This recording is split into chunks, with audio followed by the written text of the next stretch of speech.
printers did not, they liked heavyweight papers, heavier weight papers. And I was printing things that went into billing envelopes.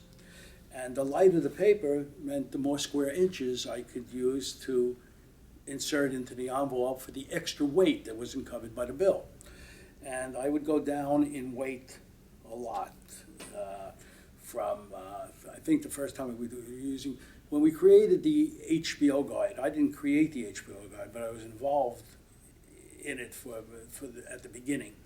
And we were printing on 40-pound paper. Then we went down to 38-pound paper. When I started off my project, I reduced it by 10 pounds to 28-pound paper. And in fact, I went down to 26-pound paper. I had the mills producing lighter and lighter weight paper, which is sort of like you could see through it in certain cases.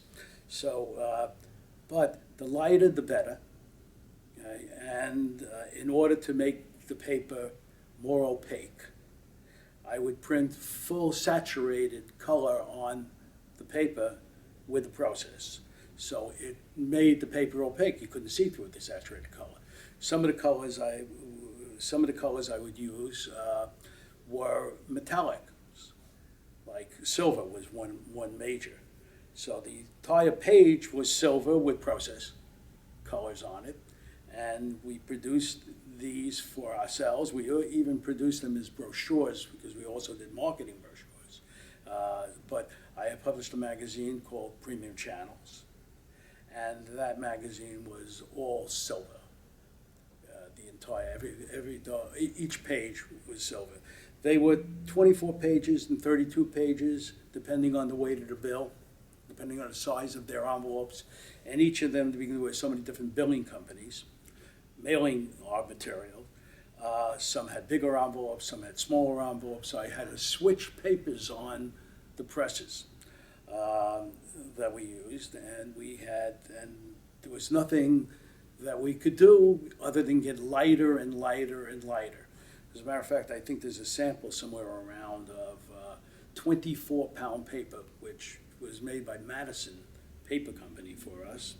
It was not a coated paper, it's called a super calendared paper. And, but we were never able to get to where we run it. It would break apart on the press, on everybody else's presses. So, but that's the basic story about how we started. Doing brochures, and then one day I got a call from a gentleman named Rick Howe, and another call from a guy named John C., and John's a very famous man in the cable industry. Would I produce a publication that had HBO in it and Showtime? Because I was then producing guides for other people, other companies, and I said, sure, why would I refuse? And that's how Premium Channels got started, being the first multi-pay television guide in the world. I named it Premium Channels, and that's why it's called Premium Channels today, the services, well, because of the publication.